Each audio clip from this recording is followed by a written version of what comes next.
હર હર મહાદેવ. કેમ છો બધા? શું મિત્રો, તમે જાણો છો કે એક મુઠ્ઠી લોટ તમારા નસીબના બંધ દરવાજા ખોલી શકે છે? આપણે ઘણી વાર લાગે છે કે મોટા દાન પુણ્ય કરવા માટે લાખો રૂપિયા જોઈએ છે, પણ આપણા સનાતન ધર્મમાં નાનામાં નાના જીવની સેવાને પણ સર્વોપરી ગણવામાં આવી છે. આજે આપણે વાત કરીશું કીડીઓને લોટ નાખવાના એવા અદ્ભુત ફાયદાઓ વિશે, જે જાણીને તમે આજે જ કામ શરૂ કરી દેશો. જો મિત્રો તમે અમારી ચેનલમાં નવા હોય તો વિડીયોને લાઈક, શેર અને સબસ્ક્રાઈબ કરવાનું ના ભૂલતા, જેથી કરીને તમને આવા જ ઉપયોગી અને ભક્તિમય વિડીયો મળતા રહે. તો વિડીયો ચાલુ કરતા પહેલાં કોમેન્ટ્સમાં હર હર મહાદેવ અને જય માતાજી જરૂર લખજો. તો ચાલો આપણે ચાલુ કરીએ. કીડિયારું પૂર. ચૈત્ર માસમાં કીડિયારું પૂરવાનું મહત્વ અને તેનું રહસ્ય. ચૈત્ર માસમાં કીડિયારું પૂરવાથી પિતૃદોષ અને ગ્રહ શાંતિ. શાસ્ત્રો અનુસાર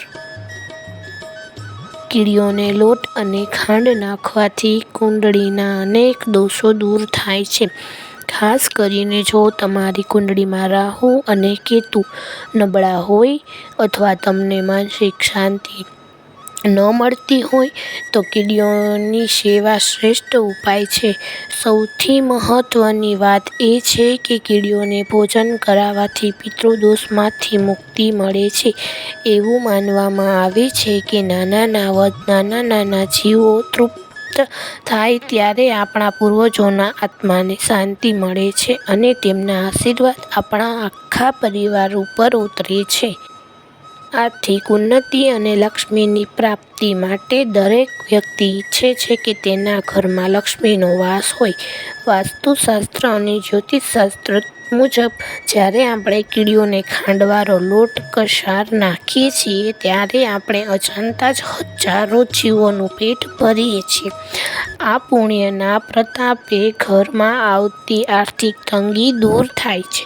જો તમારા કામ અટકી રહ્યા હોય, વેપારમાં નુકસાન થતું હોય કે દેવું વધી ગયું હોય તો દરરોજ સવારે સ્નાન કર્યા પછી વૃક્ષના મૂળ પાસે કીડીઓને લોટ નાખવાનું શરૂ કરી દો. તમે જોશો કે ધીરે ધીરે તમારી પ્રગતિના માર્ગ ખુલવા લાગશે. કઈ રીતે અને ક્યારે નાખવો? આ ઉપાય કરતી વખતે થોડી બાબતોનું ધ્યાન રાખવું ખૂબ જ જરૂરી છે. હંમેશા સાફ લોટનો જ ઉપયોગ કરો. તેમાં થોડી પીસેલી ખાંડ અથવા બુરું ખાંડ ભેળવો. શક્ય હોય તો સૂકા લોટને કીડીઓના દર પાસે અથવા ઝાડની નીચે નાખો, જ્યાં તમને સરળતાથી મળી રહે. આ કાર્ય સૂર્યોદય સમયે કરવું સૌથી ઉત્તમ માનવામાં આવે છે. લોટ નાખતી વખતે મનમાં તમારા કુળદેવી કે ઈષ્ટદેવનું સ્મરણ કરો અને સુખ શાંતિની પ્રાર્થના કરો. ઉપસંહાર. યાદ રાખજો મિત્રો, સેવા એ જ સાચો ધર્મ છે. એક નાની કીડીને મળેલું ભોજન તમને અનેક ગણું પુણ્ય અપાવશે. આ માત્ર એક ધાર્મિક વિધિ નથી, પણ જીવદયાનો એક સુંદર માર્ગ છે. જો તમને આ માહિતી ઉપયોગી લાગી હોય તો આ વિડીયોને શેર જરૂર કરજો, જેથી બીજા લોકો પણ આ પુણ્ય કમાઈ શકે. તમારી રાશિ કઈ છે તે કોમેન્ટ્સમાં જરૂર જણાવજો, જેથી અમને તમારા માટે ખાસ ઉપાયો લાવી શકીએ. ચેનલને સબસ્ક્રાઈબ કરવાનું નહીં ભૂલતા. જય માતાજી. તમે કીડી માટે કીડિયારું સૂકા નાળિયેરમાં પણ ભરી શકો છો.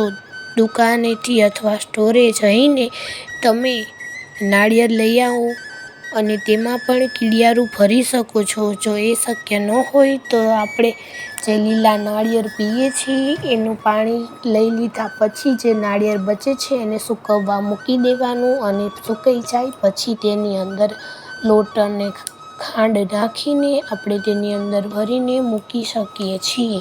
જો મિત્રો આ વિડીયોમાં તમે જોઈ શકો છો એવી રીતે એની અંદર લોટ ભરવો અને મૂકવો. બસ આટલું જ. હર હર મહાદેવ. વિડીયોને લાઈક કરજો.